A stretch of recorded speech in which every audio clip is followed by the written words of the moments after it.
Setelah dilakukan penyidikan ternyata pelaku tabrak lari adalah 3 oknum TNI Angkatan Darat, salah satunya berpangkat kolonel. Pelaku tabrak lari, membuang jasad Sejoli Handi Saputra, 16 tahun, dan Salsabila, 14 tahun, yang menjadi korban kecelakaan lalu lintas pada Rabu tanggal 8 Desember tahun 2021 sekitar pukul 15.30 waktu Indonesia Barat di Jalan Raya Nagrek.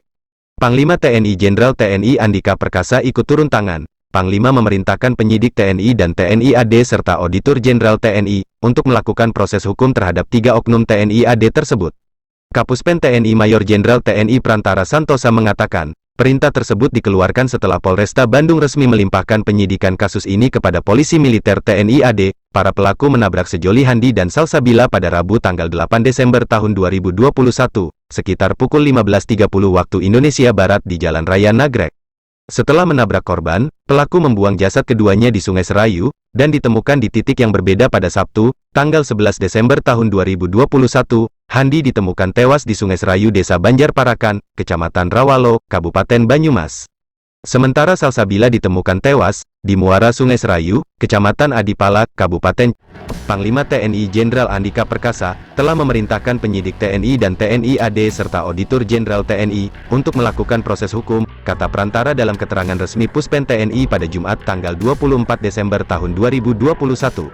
Prantara menjelaskan, 3 oknum anggota TNI AD tersebut diantaranya adalah Kolonel Infanteri berinisial P, yang bertugas Korem Gorontalo Kodam Merdeka. Hasil koordinasi kami menyepakati dilimpahkan ke Pomdam 3 Siliwangi untuk penyelidikan intensif. Kami mengumpulkan bukti-bukti untuk disampaikan kepada Pomdam 3 Siliwangi dan bukti lanjutan, ujar RD, saat jumpa pers di Polda Jabar, Jumat tanggal 24 Desember tahun 2021.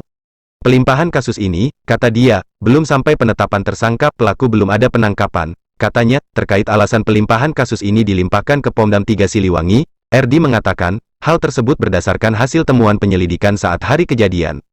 Jadi, setelah kejadian kami mengumpulkan saksi dan bukti-bukti, akhirnya kami berkoordinasi serta menyepakati untuk melimpahkan ke Pomdam, ujar Pendam 3 Siliwangi, Kolonel Infanteri Ari Tri Hedianto, yang hadir di Mapolda, menambahkan, dari hasil penyelidikan sementara dugaan pelaku mengarah pada anggota TNI.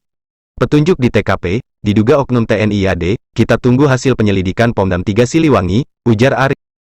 Saat kejadian, 2 orang mengevakuasi korban kemudian 1 orang lain hanya berdiri memberikan perintah agar korban segera dibawa ke rumah sakit. Menurut penuturan warga, benturan dari kecelakaan tersebut terdengar jelas sehingga mengagetkannya saat sedang mengisi bensin. Setelah selesai, ia pun menghampiri lokasi kejadian. Saat itu kondisi warga sekitar histeris lantaran melihat seorang korban yang diketahui Salsabila, tengah tak sadarkan diri di dalam kolong mobil. Pelaku mengevakuasi korban dari kolong mobil, korban yang bernama Handi, menurut saksi dimasukkan ke dalam bagasi belakang, sementara Salsabila disimpan di jok tengah. Yang saya lihat korban perempuan dimasukkan ke jok tengah, korban laki-laki dimasukkan ke bagasi belakang, ungkapnya. Setelah hilang lebih dari seminggu, nasib Handi Hari Saputra, 17 tahun, dan Salsabila, 14 tahun, yang mengalami kecelakaan di Nagrek, Kabupaten Bandung, akhirnya diketahui dan korban sudah dimakamkan.